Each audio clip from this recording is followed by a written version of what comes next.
Selamat datang di channel Pemuja Malam. Jangan lupa like, share, and subscribe ya. Terima kasih. Chapter 26. Berusaha mencari ketenangan diri.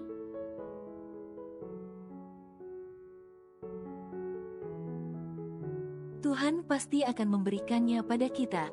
Kita hanya perlu berdoa dan berusaha. Balas Alan kembali memeluk erat istrinya.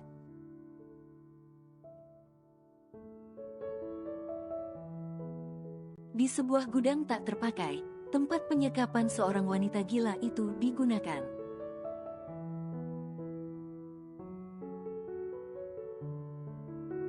Dengan tangan terikat dan bibir yang ditutup tak membuat wanita gila itu diam.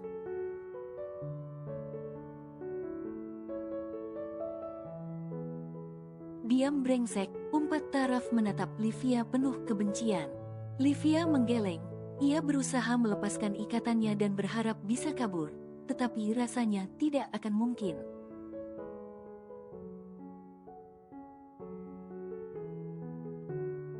Buka mulutnya, suruh Taraf pada anak buahnya di sana. Salah satu anak buah Taraf mendekat, ia membuka mulut Livia hingga teriakan melengking wanita itu terdengar memenuhi ruangan.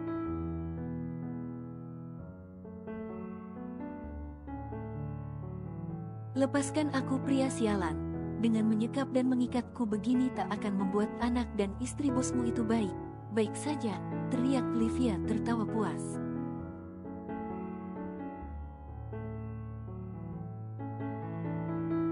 Memang, tetapi dengan menyekapmu setidaknya kau bisa merasakan sakit yang lebih sakit dari yang Nyonya Alana rasakan sekarang.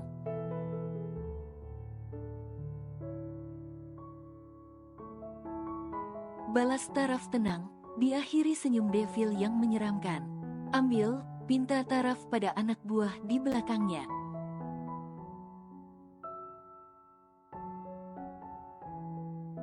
Taraf menerima sebuah cambukan. Ia lantas mendekati Livia perlahan membuat tubuh wanita itu gemetar ketakutan.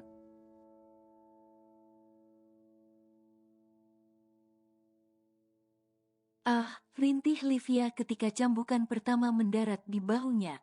Rintihan kesakitan dan pekikan minta tolong terus terdengar di dalam ruangan itu.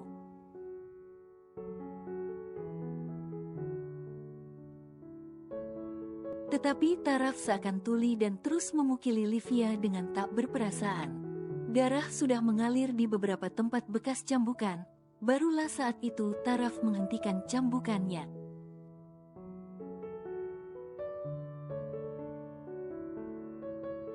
Saya tidak akan membiarkan kau mati sebelum Pak Alan dan Bu Alana kemari, karena nanti mereka sendirilah yang akan menyita oksigen yang kau hirup.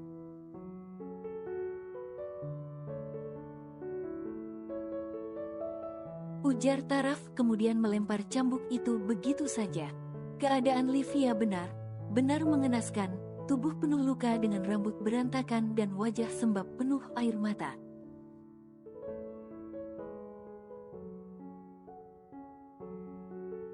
Tetapi itulah yang pantas didapatkan wanita jahat sepertinya. Wanita yang telah memisahkan anak dari ibunya untuk selamanya.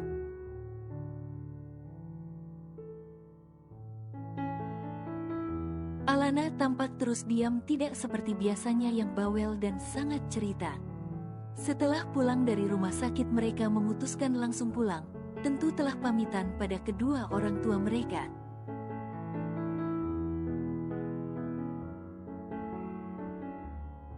Sayang, mau sesuatu? Tanya Alan menawarkan. Alana menggelengkan kepalanya pelan, ia tetap pada posisinya.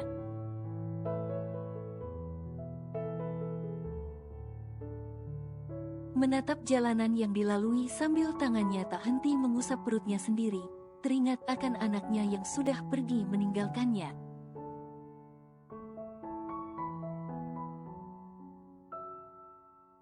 Alan tahu jika istrinya tengah bersedih. Tetapi Alan tak akan mencegah Alana untuk menangis jika itu lebih baik daripada diam dengan banyak pikiran kesedihan setelah kehilangan.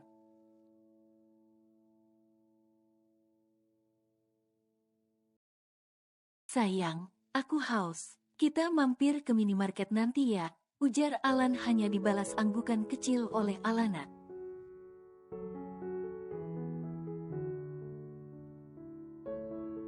Alan sampai di rest area pertama, kebetulan tersedia minimarket Indo April di sana.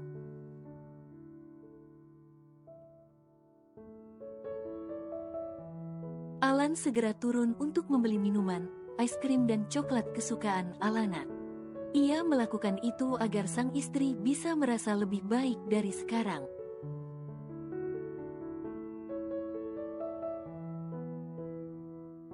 Setelah beberapa menit, Alan kembali dengan belanjaan di tangannya. Ia langsung memberikan pada istrinya agar Alana sendiri yang memilih makanannya.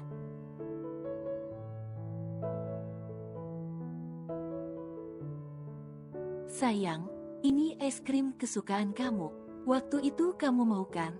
Tutur Alan memberikan es krim kesukaan istrinya.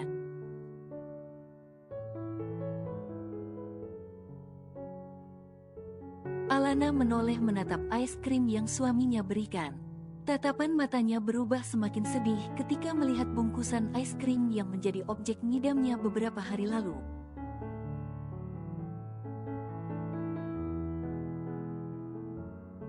Hiks, aku udah gak mau mas. Baby udah pergi jadi aku udah gak mau makan itu, balas Alana terisak pelan.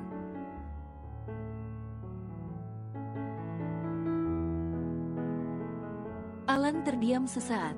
Ia raih tangan istrinya, kemudian ia cium lembut membuat Alana sesaat terdiam dari isakannya.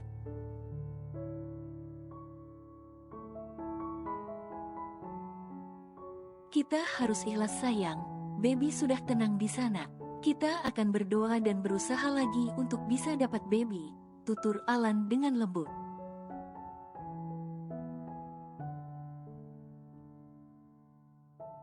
Alana kembali menangis. Ia kemudian memeluk tubuh Alan berusaha mencari ketenangan diri akan kehilangan anak mereka.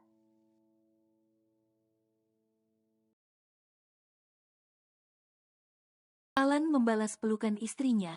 Ia usap lembut punggung Alana sambil sesekali ia ciumi kepala istrinya.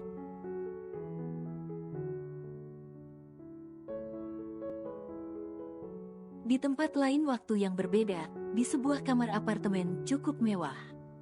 Seorang pria tengah tersenyum membaca pesan dari ponsel milik kekasihnya. Bagai dapat jackpot ratusan juta, ia sampai melompat kegirangan.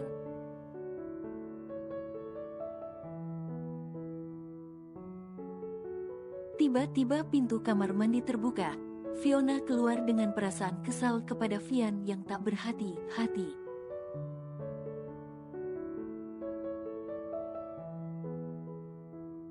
Dengan perasaan berkecamuk, Fiona melempar alat tespek yang menunjukkan garis 2.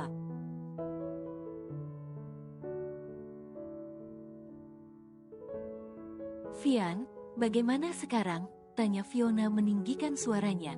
Vian mengerutkan keningnya. Ia meraih alat tes kehamilan itu dan terkejut ketika melihat hasilnya.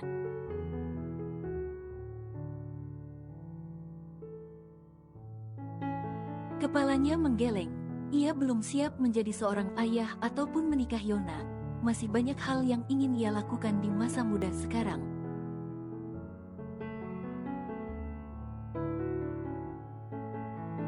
Kamu hamil, tapi bukankah aku sudah memberimu obat? Tanya Vian tak kalah meninggikan suaranya.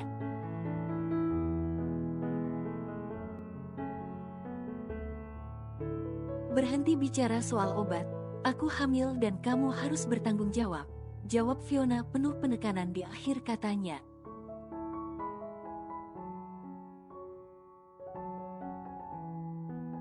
Tidak, sejak awal kamu tahu bahwa aku belum siap untuk menikah, tolak Vian pelan seraya menggeleng cepat.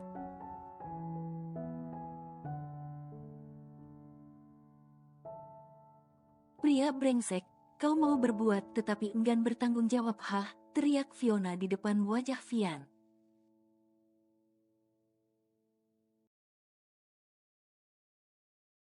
Vian melayangkan pukulannya di pipi Fiona. Wajah Fiona mendadak pucat menyadari sikap kasar Vian yang tidak seperti biasanya.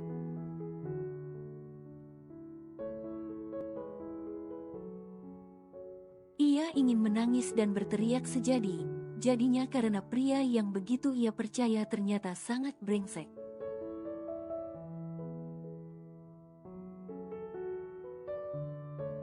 Aku tak akan sudi menikahi perempuan murah seperti dirimu. Tekan Fian melempar ponsel Fiona kemudian pergi meninggalkan apartemen wanita itu.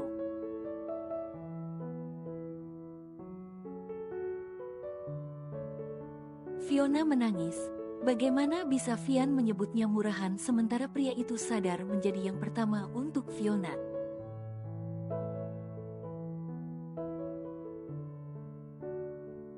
Menyesal memang datang belakangan dan sekarang rasanya sudah tidak berguna. Bunda, kakak, lirih Fiona memanggil dua orang yang ia sayangi.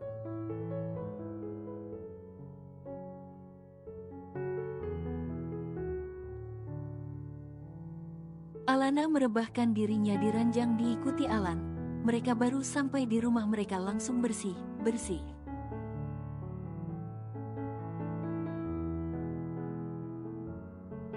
Alan menatap punggung istrinya yang tampak lemah. Ia tentu bisa merasakan yang istrinya rasakan.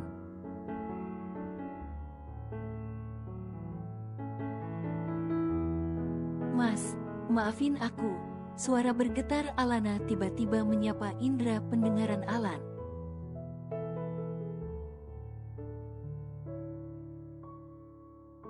Hei, kenapa? Tanya Alan membalik badan istrinya agar menghadapnya. Maaf, aku gak bisa jaga anak kita. Aku sadar jika ini semua adalah kesalahanku yang tidak bisa menjaga anak kita, jawab Alana lirih.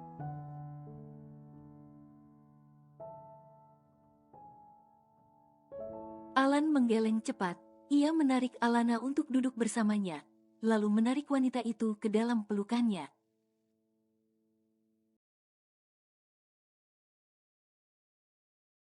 Cut, aku gak mau denger kamu bahas ini lagi. Bukan karena aku gak sedih anak kita pergi.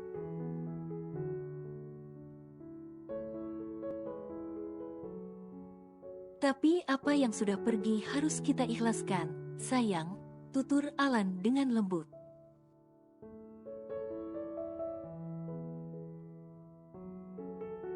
Alana memejamkan matanya merasakan usapan tangan suaminya.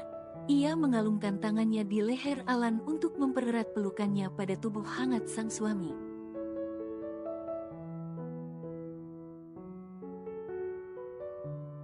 Sekarang kamu istirahat ya, aku buatin jus buat kamu. Titah Alan mengangkat wajah Alana agar mau menatapnya.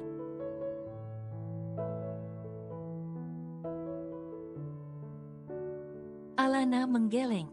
Enggak, aku mau gini aja, balas Alana pelan.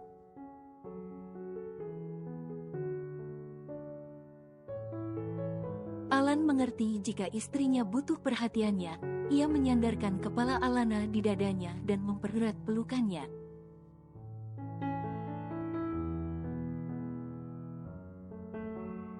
Alana memejamkan matanya. Kantuk mulai melanda karena kehangatan yang Alan berikan.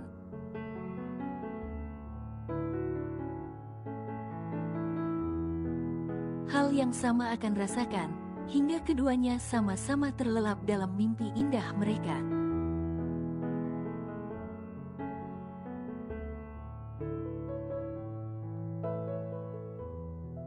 Fiona menatap dirinya di depan cermin. Entah mengapa kini ia merasa menjadi orang paling bodoh di dunia. Telah percaya pada pria yang kini menghancurkan segalanya.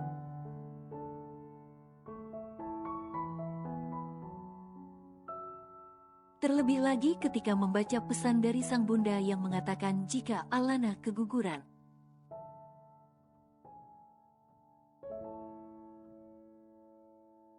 Seketika itu ia merasa sangat bersalah.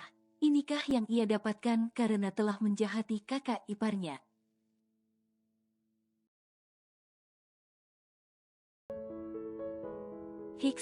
Aku harus pulang dan meminta maaf pada Kak Alan dan Kak Alana. Lirih Fiona mengusap ujung matanya yang hampir mengeluarkan tetesan air mata.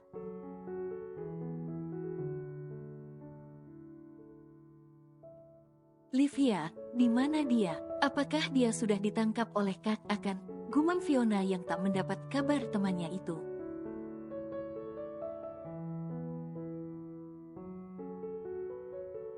Fiona tak ambil pusing, ia segera memesan tiket untuk kembali ke Indonesia.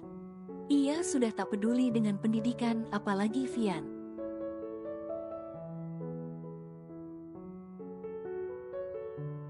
Ia juga tidak peduli jika Alan akan melenyapkannya setelah mengetahui jika dirinya tengah mengandung.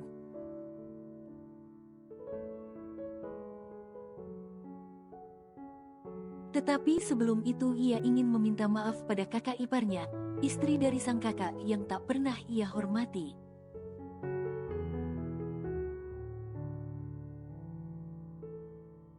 Setelah memesan tiket, tiba-tiba pintu apartemen Fiona terbuka. Fiona menatap tajam Fian yang datang dengan tidak sopannya.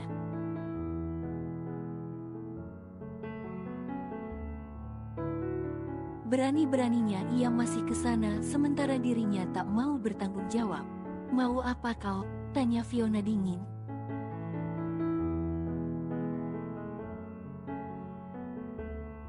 Fian tak menjawab. Pria itu tiba-tiba mencekik leher Fiona sampai si pemilik terbatuk-batuk karenanya.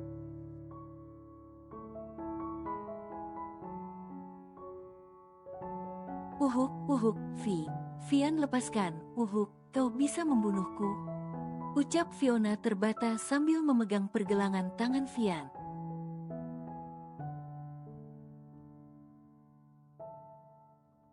Fian melepaskan cekikannya, ia melempar tubuh Fiona dengan kasar lalu mencengkeram rahang wanita itu.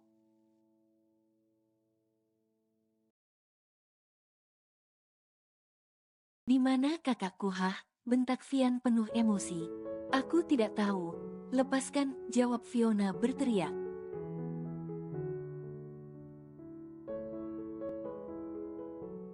"Bohong," sarkas Fian dengan sirat kemarahan di matanya. "Kau pasti bersekongkol untuk menjebak Livia, kau dan kakakmu pasti telah merencanakannya, kan?"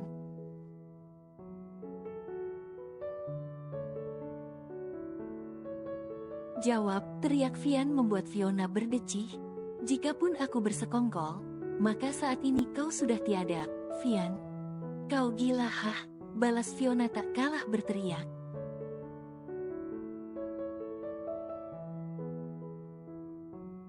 Fian kembali mencekik Fiona, bahkan kali ini jauh lebih kuat. "Jika kakakku sampai tiada karena kakakmu, maka kau juga harus mati di tanganku."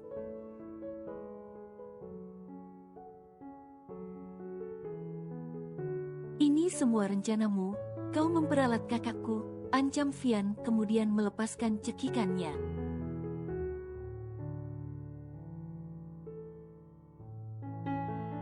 "Kau dan anak dalam kandunganmu akan mati," pungkas Fian kemudian pergi meninggalkan Fiona yang masih terbatuk-batuk.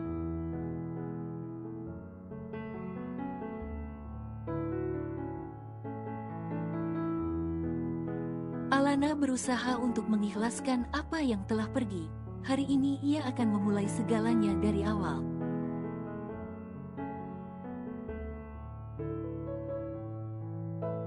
Kesedihan masih terasa, tetapi ia tidak mungkin terus berlarut-larut dan menyebabkan suaminya tak terurus.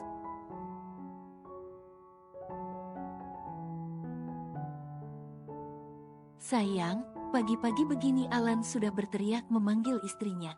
"Iya," sahut Alana buru-buru menghampiri suaminya di kamar.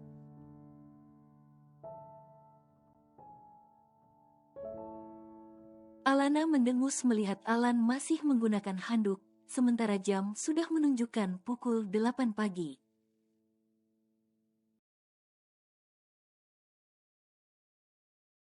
Alana mendekat, kemudian mengambil handuk basah di ranjang. "Kenapa sih?" tanya Alana pelan seraya menjemur handuk bekas suaminya di balkon kamar.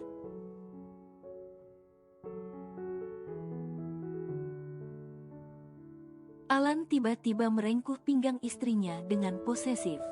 "Gak apa-apa, cuma gak tahu kenapa kangen," jawab Alan asal.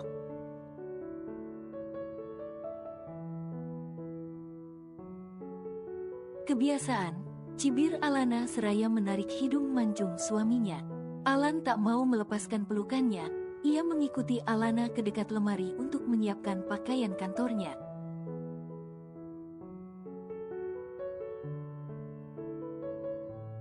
Alana tak keberatan. Ia sudah sangat hafal dengan sikap manja suaminya ini. Bajunya udah aku siapin, kamu pakai dan aku akan sajikan sarapannya ya, tutur Alana penuh kelembutan.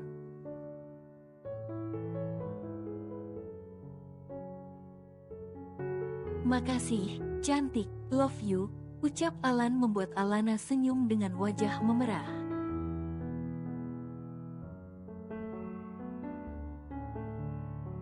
Alana kembali ke dapur, ia menatap nasi goreng penuh cinta buatannya di meja makan.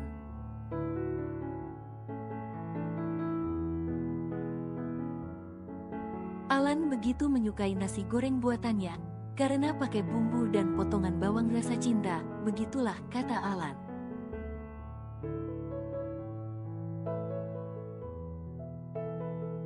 Tak lama Alan datang, tetapi dengan penampilan yang belum rapi. Dasi di pergelangan tangan dan jas di bahunya, Alana geleng kepala melihat kelakuan suaminya itu.